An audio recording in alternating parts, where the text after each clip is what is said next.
I'm going to share my screen. I see that there's 3 people viewing, so I'll start. So basically, this is about reporting during the coronavirus. And so a little bit about me. My name is Dynahlee. It's nice to be here. And I was actually an alum from the Intrepid. I actually worked there as well. So back when I was 12, I was at Camp Goals for Girls. And at the same time, I also worked there a couple of summers ago, but it's really nice to be back, and I hope you guys are all safe and well. So again, my name is Dynahlee, and this is my presentation on a retrospective reporter's notebook. So I was a senior at SUNY New Paltz back in 2019. I graduated last May, and I wrote about what it's like to reclaim Spanish at the time. So a little bit about what I did there. I was a reporter. I'm at campus news station, journalism major, Spanish minor. And throughout my life, I realized, wait, why can't I speak Spanish? Or why am I getting so many questions about what it's like to speak Spanish? And because I had a last name Padilla, but sometimes it was really hard for me to communicate. So over time, I realized, hey, I think I need to learn Spanish. It'll serve me as a journalist, and it'll help me communicate with my family. So now I'm going to get into the actual reporter's notebook. And so share it with you here. My screen is shared. But basically, what I want to show you is that it took a long time to really get here, right? This is first of all, the coronavirus is a story of our lifetime, and my relationship to Spanish is definitely changing since I graduated. But basically, I wanted to learn Spanish so much and talk with my family members, etc., as I mentioned before. And I figured, hey, I can't be the only one trying to learn Spanish again, or I can't be the only one asking these questions. Why haven't my parents really taught me Spanish, or why, what happened there? And turns out my parents didn't learn Spanish at the home, so they didn't teach us Spanish in the home. And so because I became a Spanish minor, I also had the opportunity to study abroad in Spain, and that was where I was able to really immerse myself in Spanish. And speaking of the coronavirus, some ways I'd change the questions that I ask now is, why is Spanish so important now during this pandemic? What can people do to find translators? Are there translators? I'd be asking these questions in this time in terms of how we can bring Spanish into these crises to help people. So I'll go to my next slide, which is over here. And I'm talking about pitching. So why is your piece critical right now? And so right now, really talking about protests, we're really talking about COVID-19, we're really thinking and reading about the potential economic recession, all these things. And so in terms of my piece, it's very central to reclaim Spanish and get on that journey and figure out why people are not using Spanish at this time. I do a lot of research about why Spanish is important, in particular to the COVID healthcare space. And if parents are particularly teaching their children now some Spanish in order to help, use some of this time, quote unquote, wisely in order to relearn some Spanish, or bring the home language back, or teach them about their culture. There are different ways to do it now that I think, now that we have the time, some of us may have the time and the tools and the space and sort of the creative juices flowing. That's a new way that I would pitch. But generally, we always think about, again, why is it key now? What's going to make it important? What's going to make journalists be like, oh, this is a great piece, I want it on my publication. You always do research. So since I got published with Reclaiming Spanish with The River, which is in the Hudson Valley, they saw that I did some research. They saw that I had already spoken to some experts, in this case, sociologists, as well as professors in linguistics and Spanish classes, even some of my advisors. They already knew in my pitch that I had spoken to some people who really needed Spanish, or rather, who was trying to get back on speaking Spanish, but for one reason or another felt really, conscious about it. or families. In my case, some of my findings, some family members that I spoke to, they didn't teach their children Spanish because speech pathologists said, hey, at this time in the 80s and 90s, it's really recommended for you to speak English to your child so that they don't get confused. And so the knowledge that we have now about learning new languages and learning them from young as you grow older is very different than what was given then. And so that's why they were giving those recommendations. And that's part of the reason why they lost their Spanish and are trying to reclaim it again. So in your pitch, you always want to do that pre-reporting, that homework, so be it. And you keep pitching and you keep tailoring. You change your angles and your topic and who you're speaking to based on the publication you like to pitch to. So the next thing that I talk about, I'll go to the next one right now, is my pitch. So this is how long my pitch was. And as I mentioned before, in today's context, I talk about bilingual workers and translators, those who are really needed right now and need to use language in order to help convey their message. Also, the Spanish media really struggled for the first couple of weeks to even figure out the language they needed to use about COVID. So I even talk about that. That's another angle I could go in and try to find local sources and local newspapers, magazines, whoever I could find that are doing that are talking in Spanish and using language, not as a barrier, but as a communicator during this crisis. Also, as I mentioned before as well, what are families doing now that they have some time? Are they teaching them a new language? Are they teaching them a home language? Are they even trying to learn a new language themselves? One of my mentors is actually using Duolingo to help her during this time to perfect her Spanish because, now we're doing things for fun. We're taking some time, setting aside time for the goals we always say we don't have time to do because we're working. So again, those are ways in which I would tailor my pitch now. But basically, in the first couple of paragraphs, I talk about who's my main character in the story, and her name was Star Ramos. And she struggled to speak Spanish and would always feel uncomfortable speaking Spanish, and and people's reaction to her speaking Spanish would make her feel very, anxious to even try. And then I go into why Spanish is so important, considering in the climate that we were in 2019, and in some cases now, where Spanish was like, oh, don't speak Spanish, speak American, that sort of rhetoric that was really frustrating for a lot of Latinos and everyone in America who really understood what it's like to be shot down because of a language or a barrier. So I talked about that, why the relevance part, the aspect I mentioned before, why is it important now? Then I talked about my credentials. I was a reporter for my on-campus news station. I've been working on this beat for about 2 months now, beat meaning the topic that I'm given to or assigned to make this pitch. And lastly, I talked about why it's so important to me. Speaking Spanish has been part of my journey. Rather, learning Spanish has been a part of my academic journey and my life.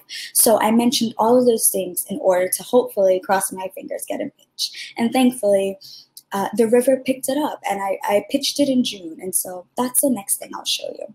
So I realized that this was something I would have to do a lot of work about. So when I got pitched, my managing editor said, hey, listen, this is great, but it's too long. I had 4,621 words. I don't know how my professor originally read all of that, but she did, and I thank her for it so much. But it was a series of emails, as I have here, a series of critiques, a series of much more research and rewriting that I had to do because I needed to really cut it down to have, one, the river style, and two, still maintain my voice. So definitely understand that there are going to be, not all your ideas and not everything you have in your original piece is going to stay, but you have a team of editors and journalists behind you to help you make it the best thing it can be. And always keep on top of your emails because that's mainly how you'll be communicating. And we use Google Docs actually to help us go through a series of edits because he had some extra questions like, can you get a better quote from this person, or can you call them up and just clarify what they mean by this? Can you go back to your notes and really refine some of these really great ideas? Maybe even go do extra research about the statistics of, how many people are speaking Spanish now? Has it declined? What are the patterns in America when it comes to teaching Spanish to their children or teaching Spanish in schools? bring that data in here so it can be more relevant, because you always want to stay relevant and current, especially when you're pitching now with so many things going on. What's going to make your piece stand out? And that's going to be, of course, the facts and the characters combined, the facts and the narrative. And that's where, you know, the narratives and the stories come from your sources, but also the numbers are going to come from those facts and those research that you did in some of your pre-reporting, which just means your homework, the information that you're getting to help you make your points in addition to the testimonials. So don't be discouraged. They are here for you, especially when you get pitched. They want to make sure that you are enjoying this process and that you are learning from this process. So they're here to work with you, and that's what I love about the River. So I'll go to the next one. And he told me, his name was Philip, my managing editor from the River. He said, it's perhaps best to think of this as a very accomplished first draft for these purposes, which is awesome. I really enjoyed that I really appreciated rather that he said that, because it made me think, hey, this is going to be better than what it was when I first published it in May. This is going to help me become better as a writer, especially as a young person, just getting into this, just getting into journalism, just having graduated. And also, he's giving me a little hope, like, wow, he really appreciates the work that I did. He thinks that it's good, and it's only going to get better from here. So I really love that he said that, because that helped me going. I kept going back to that, like, oh, after all these rewrites, all these edits, all this feedback back and forth, when am I going to get published? It's been taking months. We went from about October of communication all the way through January. So that's about 3 months of just going back and forth and really trying to fine tune this. So anyways, going back to this quote helped me get along, because it reminded me this is good. Again, it's only going to get better. So that's something to always keep in mind. This is exactly how I looked when I had so many revisions to do. And I'll be happy to share this through the chat with the viewers about, you can look through all the drafts that we went through. They're on a view section. So you can really see some of the comments that we went through and what it takes to really go through so many editorial processes. So it's definitely how I looked going through it. And let's see. So the next one is permission from sources. So that's really important. I would say that fact-checking, corrections, making corrections, having even the top editor come in is crucial, because again, a whole team is behind you trying to make this the best version it can be.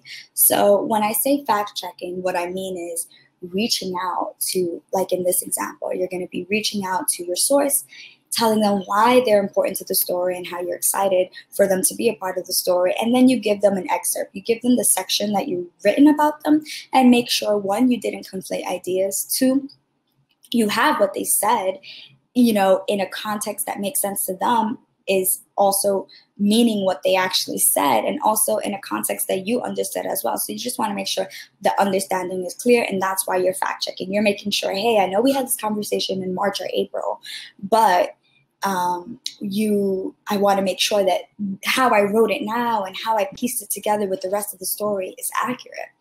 And you're going to have to make corrections, right? When they get back to you, they might be like, well, I don't really like that quote, or well, that's not actually what I meant. Can I talk to you about that? Or can I restate what I said?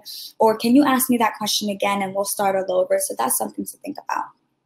What I mean by SOSs, I had some reporting challenges that I'll talk about in the next slide. And that includes getting some feedback from an editor that you may not totally agree with. They may, in my case, sometimes they wanted to cut out an entire section, and you can't get too attached to your words when it comes to these kinds of things, because they're trying to help you get published. And sometimes cutting something out, you got to cut something out to get to the really juicy parts. Maybe not everything is meant to be there. And so that's why they're editors. They have the eyes and the ears to really see where it is that this story can get better, and maybe sometimes cutting something out or deleting something you really want is the best approach to just make it more digestible. Many people don't want to read something so long, so maybe cutting things out will be better, or changing a word or two will help the piece come to life in a way that you didn't think. So that's always good to think about. So the next thing is empathy. As I mentioned before, I had a really crazy reporting challenge. And one of those is that one of my sources, her name was Angelica. She gave me such a hard time getting in touch with her when I realized, wait, this is going to get published. I got to tell my sources. And 6 days before publication, after a couple of months, she never got back to me that that I was going to get published. I let her know, but I never received any message from her. The problem was that 6 days to publication, as I mentioned, she decided that she no longer wanted to be a part of it. I didn't know what to do. So this is my first mistake. I told her, hey, I want to let you know that I'm publishing in 6 days, and I just really need you to clarify something. And then she said, hey, super sorry, I don't want to partake in this article. I hope you understand. And I was like, well, why? Why are you doing this? What can I do? And I said, hi, I haven't been published yet. Any chance you can verify? I just verify your age and answer a couple of questions. I went straight to asking her more questions instead of understanding what she told me. I don't want to be a part of this.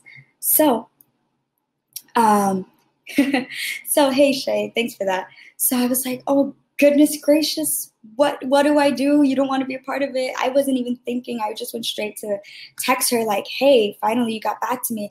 Let me reel you with these questions. But I wasn't thinking as a person or human. I was just thinking as a journalist, trying to get the next question or answer out of her. And so that's when I say empathy is so key. Just trying to understand each other. Don't go straight to the question. Listen to what they're saying. And then my next thing was like, oh crap, I made such a huge mistake. So then I said, I'm totally understand where you're coming from. I really appreciate everything you're doing. I spoke to my editor. What can we do to help you get back on board? I was wondering, was it me? Did I say something? I thought we had a good relationship as a journalist and as a source. So anyways, all that to say, my managing editor reached out to me and said, hey, listen, you're gonna tell her that you understand. So he helped me craft that message. He's gonna say, you're gonna do your best. You're gonna reach out to her in any way you can. So I reached out through a voice note. I reached out through Signal, which is an encrypted app to reach out to sources or anyone to help sort of make people feel safe if they don't feel like, oh, I don't trust my phone, I don't trust my laptop to have this conversation, but let me talk to you through Signal. I'd be more than happy, and it's anonymous. So that was great.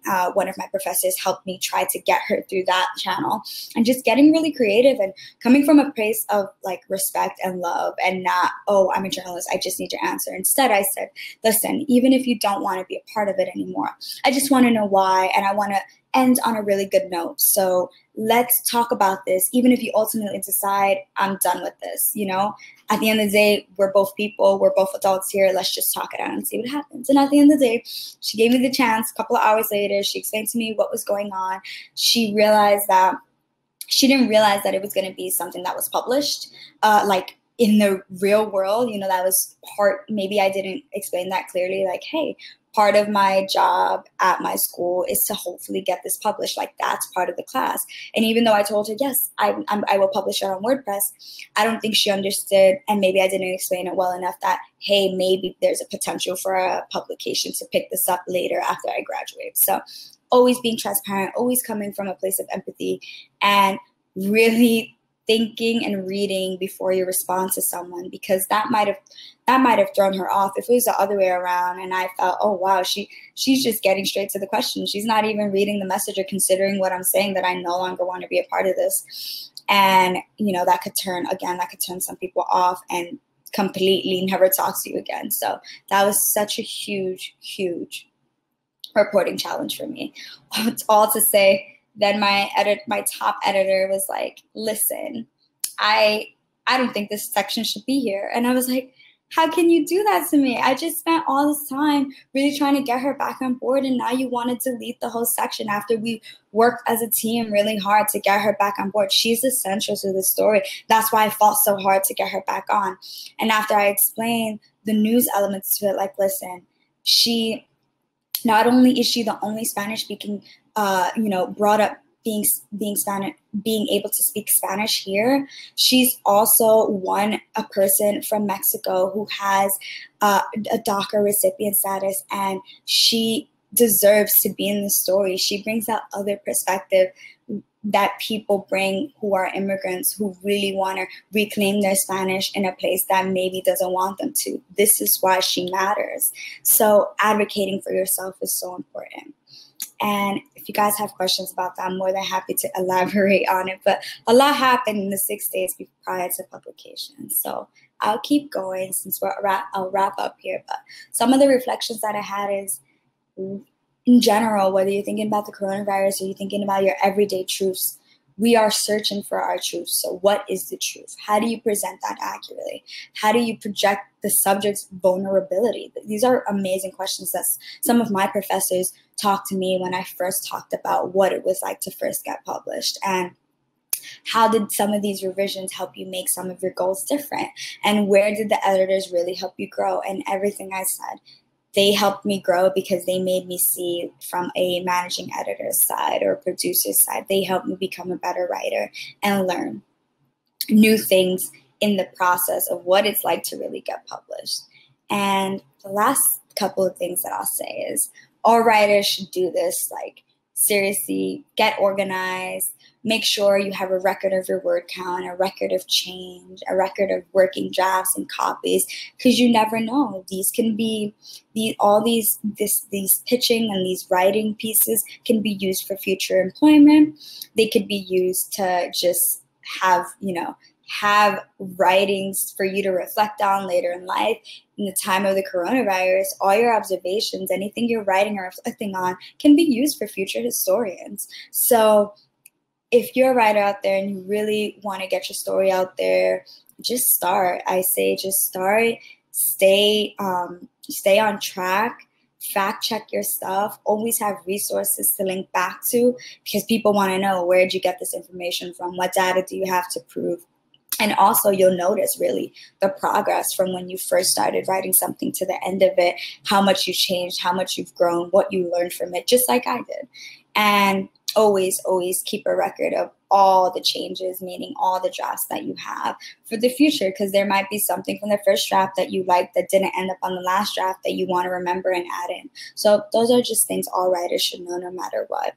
And definitely do your research before pitching a story or an idea to a publication, because they want to know you know enough about their company in order to even be a contributor. And right now, the NPR is looking for pitches. One of their questions is, how have you kept yourself laughing during this crisis? Please share your story. Wired also looking for stories, because again, this time that we're living through is so unique. So they want more people to share their experiences. The Social Distancing Project, also pretty cool. It's all about stories with not children, but rather partners that are together, living together in quarantine. What is that like? Probably so many funny stories and life lessons there.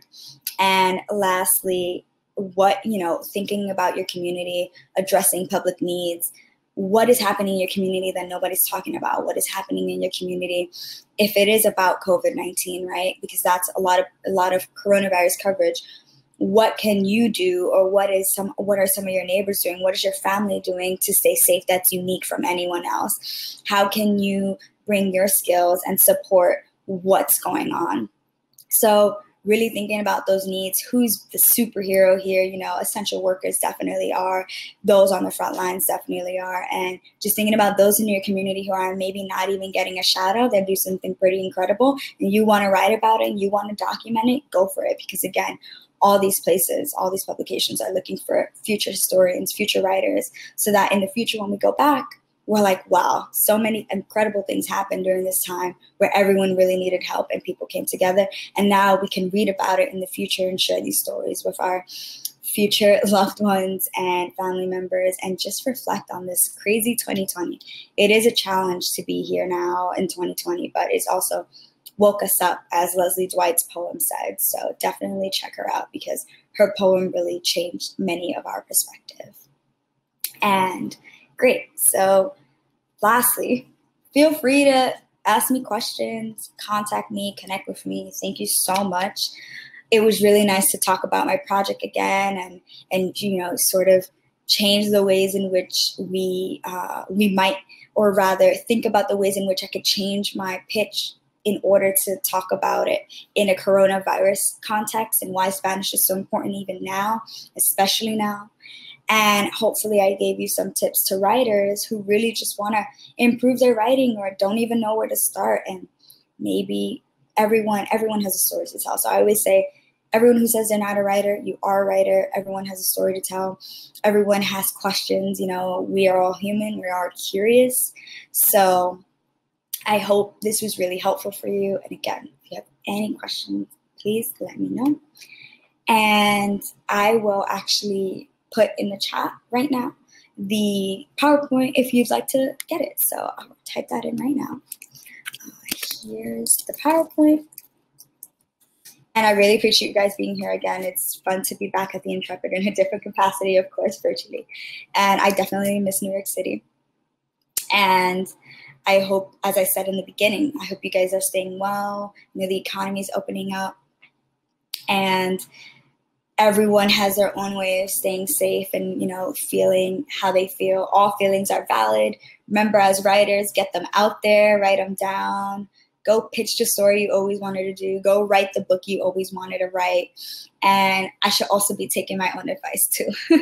So I've definitely been thinking about things that I want to work on, passion projects that I want to do, pitching, using the Spanish language aspect, maybe pitching something, because this is something I've been really thinking about during this time. Like, how can I use my Spanish language skills and help patients or volunteer or just give people information that they normally don't have access to? And, you know, really talk about the issues in the community that are happening through my eyes. I'm from the Bronx, so there's definitely things I could talk about there. And having just moved during a pandemic, that's something else that I can pitch and potentially use my Spanish skills to do so. So if you have any questions, please let me know and hit me up through the chats. Again, I thank you all so much. My LinkedIn is Dynahlee Padilla. My email is my last name and my first name at Gmail, so padilla.dynahlee@gmail.com. And my Twitter and Instagram, pretty much the same name, Dynahlee_star. And the reason for that is it'll just be easier for people to find you and connect with you if everything's pretty uniform. And the last thing I'll say is I'm happy to talk to people about resumes, about writing, about researching, about looking for jobs during this time, because I'm also still looking for a full-time job. I am a freelancer. I work with talent culture, but during this time, I'm also still looking for full-time work. And I know a lot of people are under unemployment right now. So just know that you got to keep dreaming, keep working hard, and know that you're not alone. And definitely write about all of this. Seriously, I can't stress that enough. People are going to want to read about this in the future and even read about it now. We're all helping each other out by reflecting during this time. So thank you again. We have about 2 minutes here. So again, if you have any questions, let me know. And I'm more than happy to answer them. And I'll be connecting with you guys on LinkedIn and social platforms. So use LinkedIn like you use Instagram or any other thing you're obsessed with. I learned that a lot this year. So it's definitely a way to connect and find that community, especially because we're all working and studying virtually. So yeah, thank you so much. Hi, Dynahlee, this is Shay. Adelina asked if you can put the presentation in the chat, perhaps? Yes, I did. Thank you. I said I was going to do that multiple times. I just didn't know. Okay. Thank you. Thank you.